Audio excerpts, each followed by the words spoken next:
Ever wonder what the soul of a year sounds like? If 1968 were a person, it would be a rebel with a broken heart. It was a year that ripped America apart with war and assassination, yet stitched it back together with the immortal melodies blasting from our radios. I was there. I witnessed the chaos and the beauty. And on this channel, we don't just listen to the music. We excavate the sonic artifacts, the one-hit wonders that flared up and vanished, but accidentally told the story of an entire generation. We'll uncover how a parody of the Beatles became a #1 smash, and how a 17-minute jam session accidentally invented a genre. Join me, the Memory Keeper, as we fire up the verbal time machine. The journey back to 1968 begins now. Number 13. The Horse, Cliff Nobles and Company.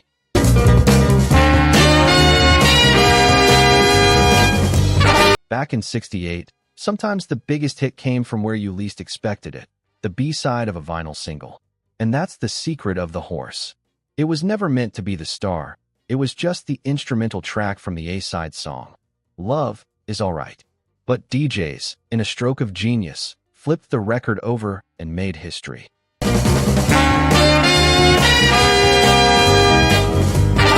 This track is a pure sonic artifact of the raw, horn-driven Philadelphia soul-funk scene. It had no political message, no deep lyrics. It had one purpose: to make you move. That driving, relentless brass section hit like a freight train, making it an indispensable dance floor filler at every party. Cliff Nobles, whose name is on the record, ironically didn't play a single instrument on the track. The legacy of The Horse is its beautiful accidentality, a reminder that sometimes the greatest grooves are the ones that were never planned. From an accidental instrumental groove, we pivot to a sound so calculatedly sweet it could give you a cavity. Number 12. Yummy Yummy Yummy, Ohio Express. Yummy, yummy, yummy, I got love in my tummy and I feel like I'm love. Here's a fact that might surprise you. Ohio Express wasn't really a band. They were a studio creation, a brand name cooked up by producers Jerry Cassanetes and Jeffrey Katz, with session musician Joey Levine providing the iconic vocals. Yummy Yummy Yummy is the quintessential definition of bubblegum pop, a genre born to be the sugary antidote to the heavy, protest-fueled rock of the era. Yummy, yummy, yummy, I got love in my tummy and as silly as it. Now, we rock purists, we scoffed at it at first. The lyrics were childish, the melody almost insultingly simple. But that was its power. In a year of turmoil, Yummy Yummy Yummy was a dose of pure escapism. It didn't ask you to think, it just asked you to smile. Though critically dismissed, this song became a cultural landmark, defining a subgenre and proving that sometimes the simplest pleasures are the most enduring. If Yummy was intentional simplicity, our next track is a blast of pure, primal energy. Yummy, yummy, yummy, I got love in my tummy that your love can. Number 11. Nobody But Me, The Human Banes.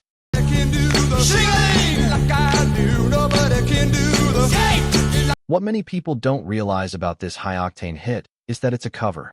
The Isley Brothers recorded the original, but it was the Human Banes who transformed it into a sacred sonic artifact of garage rock and frat rock. Its appeal isn't in its complexity, but in its almost hypnotic repetition. The phrase "no, no, no, no" is repeated over 30 times, a defiant middle finger to conventional songwriting structure.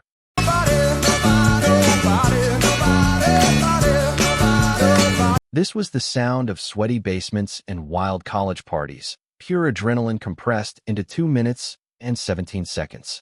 It carried no grand message beyond an invitation to dance your ass off. Nobody But Me captured the zeitgeist of a youth segment who weren't protesting, but were just looking for a release. Its legacy lives on in every college movie and sports arena, a testament to the raw power of a simple, killer hook. From collective frenzy, we move to a piece of profound, theatrical tragedy, a miniature opera.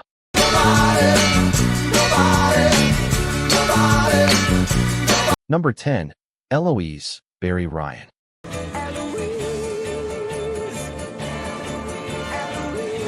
Eloise is a masterpiece of melodrama, and its backstory is just as unique. It was written by Paul Ryan, the singer's identical twin brother.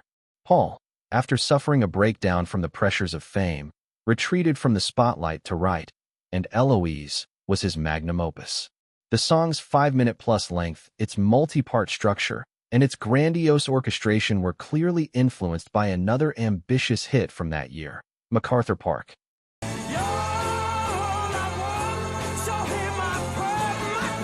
Driven by Barry's powerful, tortured vocal performance, Eloise plays out like a pocket rock opera, detailing a lost love with heartbreaking intensity.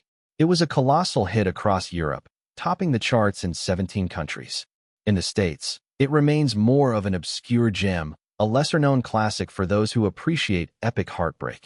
The goth rock band The Damned's 1986 cover proved its timeless appeal, showing that musical agony never goes out of style. The tragedy of Eloise felt very European.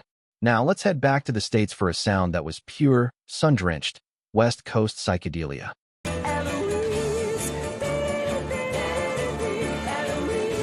Number 9. Green Tambourine, The Lemon Pipers. You're silver in my tambourine. The secret of Green Tambourine is a classic rock and roll conflict. The band hated it. The Lemon Pipers saw themselves as a serious psychedelic rock group, but their label, Buta Records, pushed them to record more commercial bubblegum tracks. Green Tambourine, written by the professional songwriting duo of Paul Lika and Shelley Pins, was that very compromise. Listen while I play my green tam. The track is one of the earliest and finest examples of psychedelic pop, using an electric sitar, phasing effects, and an irresistibly catchy melody. The lyrics, about a street musician asking for money, painted a romanticized picture of the hippie era. Though the band felt they had sold out, the song shot to number 1 in the US, becoming the first chart topper for Buta Records. Its legacy is twofold: a perfect piece of pop psychedelia and a cautionary tale of the eternal battle between art and commerce. From a hit despised by its own creators, we move to one born from a glorious mishearing. Now listen while I play my green. Number 8. Judy in Disguise, with Glasses, John Fred and his Playboy Band. Judy in the sky. Well, that's what you are. This is one of rock's greatest backstories. John Fred misheard the title of the Beatles' Lucy in the Sky with Diamonds as Lucy in Disguise with Diamonds. Instead of dismissing it, he used that mistake as a spark, writing a brilliant and bizarre parody. The lyrics are a string of delightful nonsense: lemonade pies in a brand new car and cantaloupe eyes that made no sense but were impossible not to sing along to. Wearing your bracelets and your round. This is one of rock's greatest backstories. John Fred misheard the title of the Beatles' Lucy in the Sky with Diamonds as Lucy in Disguise with Diamonds. Instead of dismissing it, he used that mistake as a spark, writing a brilliant and bizarre parody. The lyrics are a string of delightful nonsense: lemonade pies in a brand new car and cantaloupe eyes that made no sense but were impossible not to sing along to. Judy in the sky. Hey, that's what you are. Number 7. Reach Out of the Darkness, Friend and Lover.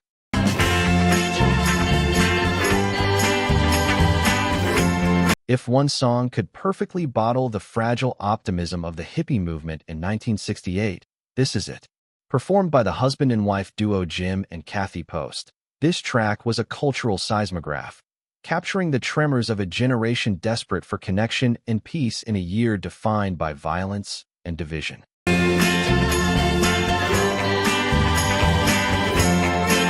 The simple folk pop arrangement and the chanted refrain, "I think it's so groovy now," became a mantra of hope. The song wasn't a loud protest. It was a gentle invitation, an affirmation that love and understanding were possible even in the darkest of times.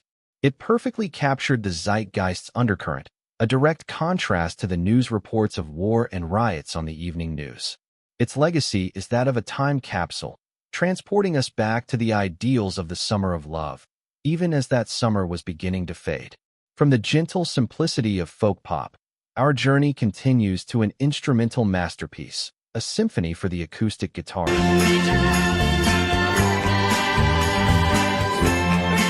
Number 6. Classical Gas, Mason Williams.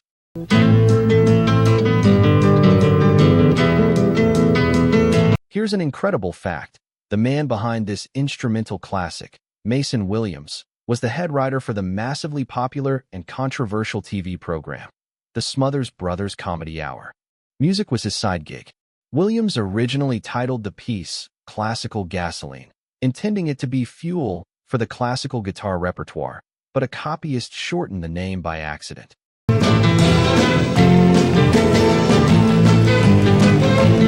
Classical Gas is a technical and compositional tour de force. Williams performed it multiple times on national television, creating a mainstream frenzy for an instrumental piece. An exceedingly rare feat, it's a brilliant fusion of flamenco, classical, and bluegrass, a sonic artifact that showcased sheer virtuosity and artistic vision. The song went on to win 3 Grammy Awards and became one of the most beloved instrumentals of all time, a legacy proving that music needs no words to tell a profound and compelling story.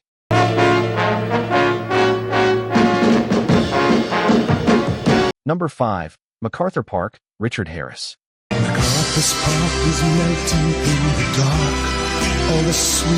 MacArthur Park wasn't just a song. It was an event, a test of the listener's patience and artistic open-mindedness. The biggest secret?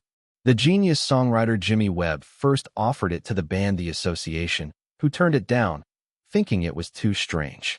And so, it fell to the Irish actor Richard Harris, whose non-professional but intensely dramatic delivery turned it into a controversial masterpiece.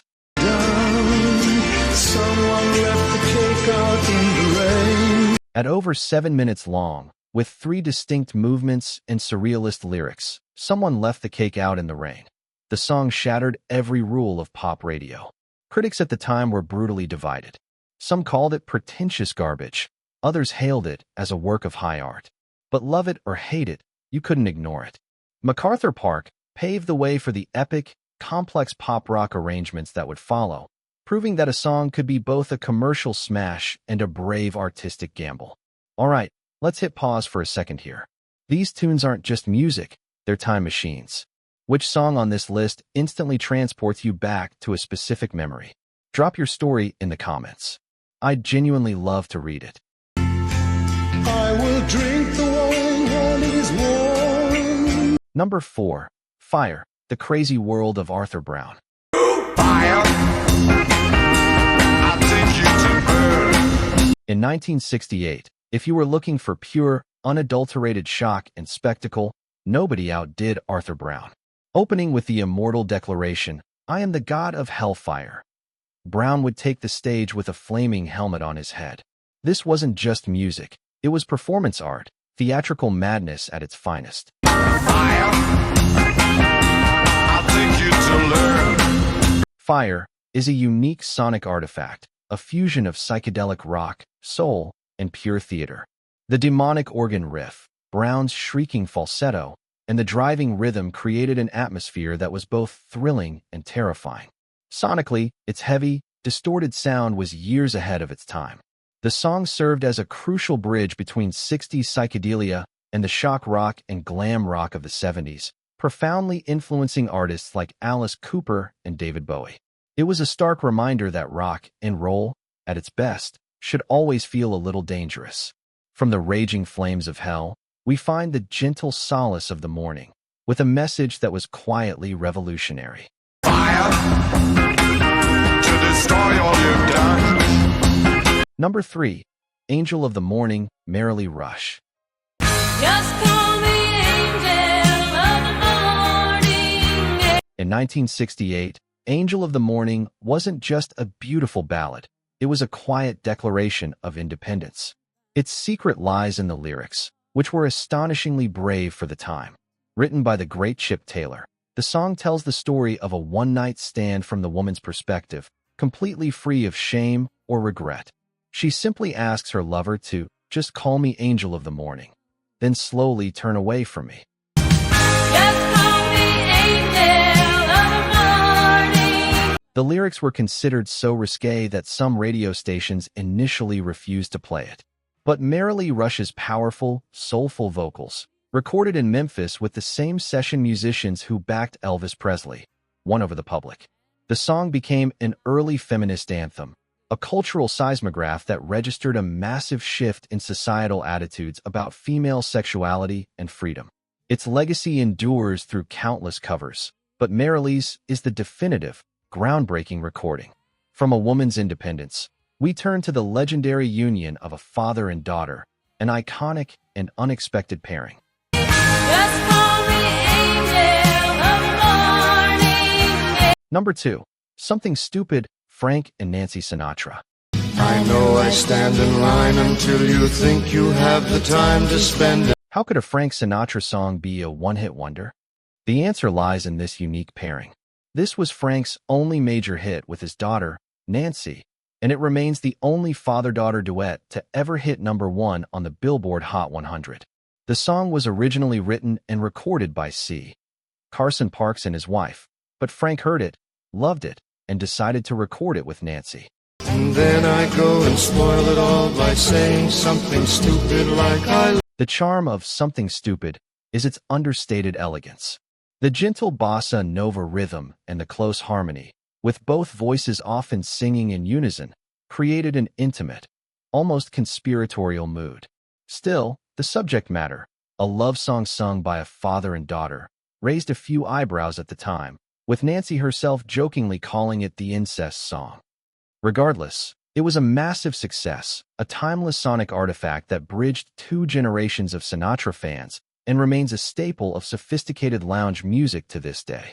And finally, from the quiet intimacy of a duet, we plunge into the dark, churning abyss of a track that shook the very foundations of rock music. Practice every day to find some clever lines to say to make them mean. Number 1. In-A-Get-It-A-Vida, Iron Butterfly. Don't you know? This isn't a song. It's a monolith, a sonic behemoth that changed the game forever. The secret behind its bizarre title? Singer Doug Ingle was reportedly so drunk trying to say, "In the Garden of Eden," that the slurred words are what came out. The band decided to keep it, and that accident birthed a legend. In a garden of Eden, baby. Don't you know? The 17-minute album version was a revolution. It was born during a soundcheck when the band was just killing time. Ron Bushy's nearly 3-minute drum solo became the blueprint for every rock drummer who followed. Eric Brand's heavy, distorted, and menacing guitar riff is widely considered a cornerstone of early heavy metal. In-A-Get-It-A-Vida shattered the 3-minute pop format of AM radio, forcing the burgeoning FM stations to play the entire track, and in doing so, helped create the format of album-oriented rock, AOR. It is a foundational sonic artifact, an undeniable landmark that proved rock could be ambitious, epic, and terrifyingly powerful.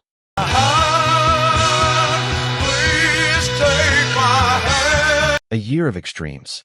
From the bubblegum innocence of Yummy Yummy Yummy to the primordial darkness of In-A-Get-It-A-Vida. From the feminist declaration of Angel of the Morning to the theatrical insanity of Fire.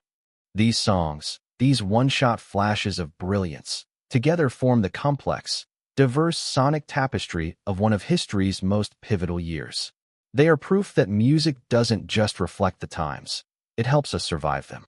So, which song on this list surprised you the most? And what other one-hit wonder from '68 do you think deserved a spot? Let me know your take. Don't forget to like, share, and subscribe, and join us as we continue to unearth more of music's forgotten stories.